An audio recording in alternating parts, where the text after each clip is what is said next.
Hello students, this is the last part of our unit 1 in computer networks. Here we can see what is switching. Switching means forwarding packets from the source to destination is known as switching. So for switching we need a network that is called switched network. It consists of series of interlinked nodes called switches. These nodes are called nodes in the switching network are called switches.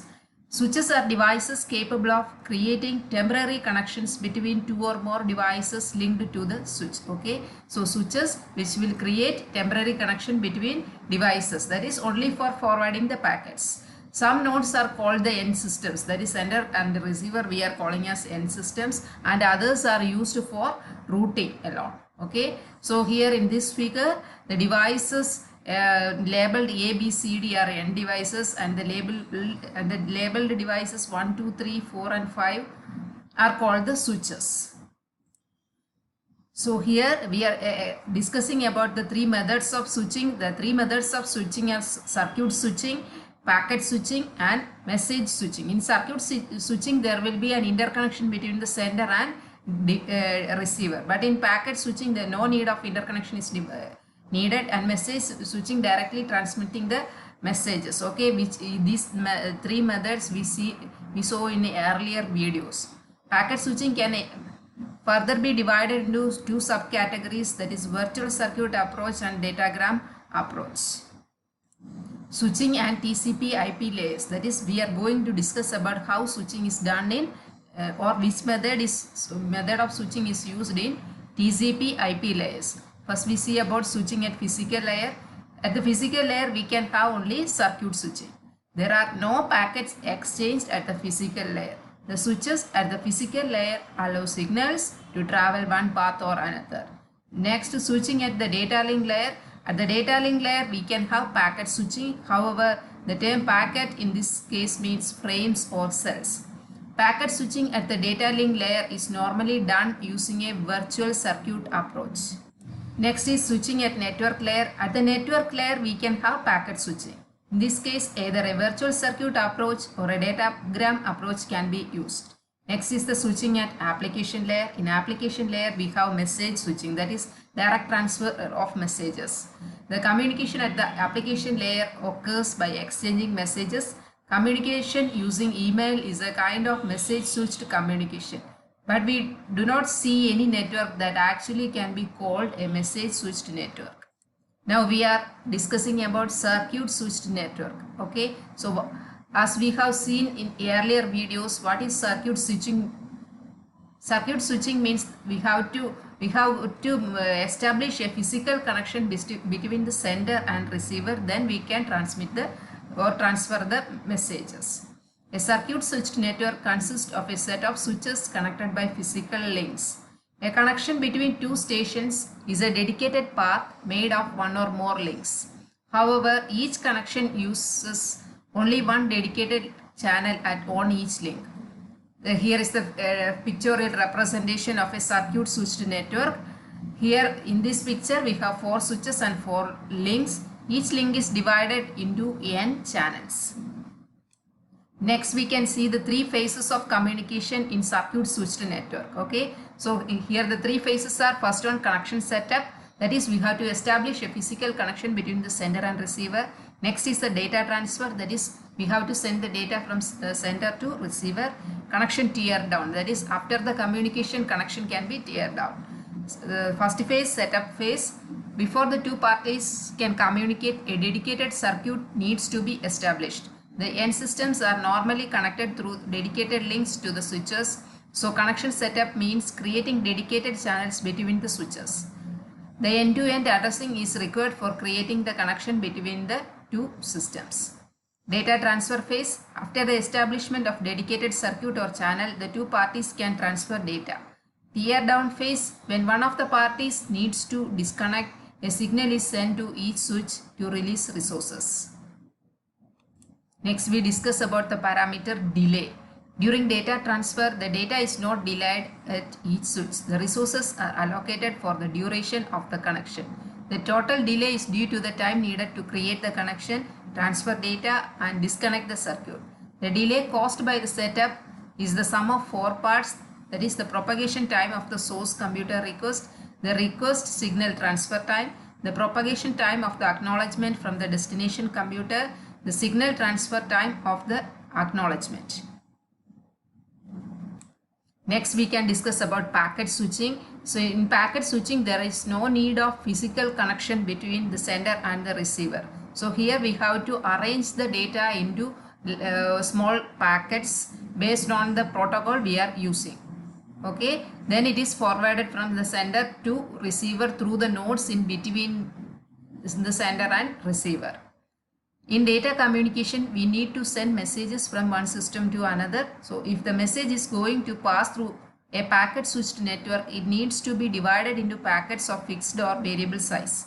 The size of the packet is determined by the network and the governing protocol. This means that there is no reserved bandwidth on the links and there is no scheduled processing time for each packet. Resources are allocated on demand. This is based on first come first served basis. When a switch receives a packet, no matter what the source or destination is, the packet must wait if there are other packets being processed. There are two types of packet switched network, datagram networks and virtual circuit networks. Next we see about the datagram networks. In a datagram network, each packet is treated independently of all others. Even if a packet is a part of multi-packet transmission, the network treats it as though it existed alone. Packets in this approach are referred to as datagrams. Datagram switching is normally done at the network layer. The datagram networks are sometimes referred to as a connectionless network. The term connectionless here means that the switch does not keep information about the connection state. There are no setup or tear down phases. Each packet is treated the same by a switch regardless of its source or destination. In a packet switched network, there is no resource reservation. Resources are allocated if need occurs. Here, the switches in a datagram network are referred as routers. So here we have a figure that is two nodes, that is A and X. A is going to send 4 packets of data to the receiver X. So A is sending the packets one by one, but the route at which each packet follow is different. That is because of the unavailability of bandwidth. So while it reaches the receiver, there is a time delay associated with each packet. That is, it won't come in order. Based on the length or traffic of the path, it will reach the receiver and it won't be in a correct order. Next we see about the routing table. That is, all nodes in the network will have a routing entry in a routing table. That is, all devices location or address will be there in the routing table. Based on this routing table, the sender can find a path to reach the receiver, or each node can find a path to another node based on this routing table. In this type of network, each switch has a routing table which is based on the destination address. The routing tables are dynamic and are updated periodically. The destination addresses and the corresponding forwarding output ports are recorded in the tables.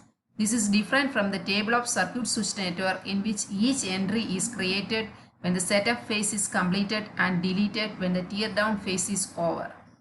A switch in a datagram network uses a routing table that is based on the destination address in the header of a packet in the datagram network remains the same during the entire journey of the packet.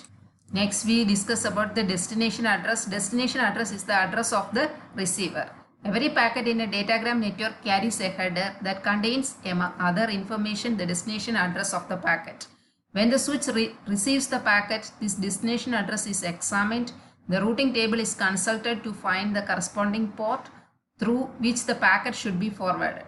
Next is the efficiency. The efficiency of a datagram network is better than that of a circuit switched network. Resources are allocated only when there are packets to be transferred. If the source sends a packet and there is a delay of a few minutes before another packet can be sent, the resource can be reallocated during these minutes for other packets from other sources. Next is the delay. There may be a greater delay in the datagram network than a virtual circuit network. Although there are no setup phase and tear down phases, each packet may experience a wait at a switch before it is forwarded. In addition, since not all packets in the message necessarily travel through the same switches, the delay is not uniform for the packets of a message.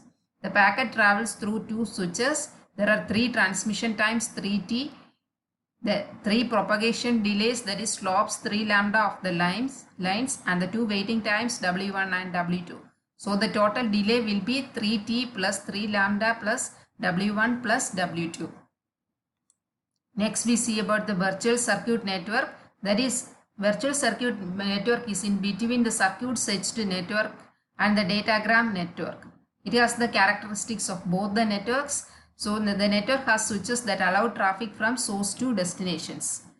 A source or destination can be a computer, packet switch, bridge, or any other device that connects other network. Next we see about the addressing. In virtual circuit network, 2 types of addressing are there. First one is the global addressing and next one is the virtual circuit identifier or local addressing. Global addressing is used when the particular device or network is internationally connected. A source or a destination needs to have a global address. It is an address that can be unique in the scope of a network or internationally if the network is a part of an international network. Next is the virtual circuit identifier. It's actually used for data transfer. Then it is also called as, it can be named as virtual circuit identifier or VCI or the label. A VCI is a small number that has only switch scope. It is used by a frame between 2 switches. When a frame arrives at a switch, it has a VCI. When it leaves, it has a different VCI. Next we see the phases of communication in virtual circuit network. 3 phases: connection setup, data transfer, and tear down. In the setup phase, the source and destination use their global addresses to help switches make table entries for the connection. Data transfer phase: to transfer a frame from a source to its destination, all switches need to have a table entry for this virtual circuit. The table in its simplest form has 4 columns. This means that the switch holds 4 pieces of information for each virtual circuit that is already set up. Next is the tear down phase. Tear down phase, the source and destination inform the switches to delete the corresponding entry. Data transfer occurs between these 2 phases. Okay, that's all. Thank you.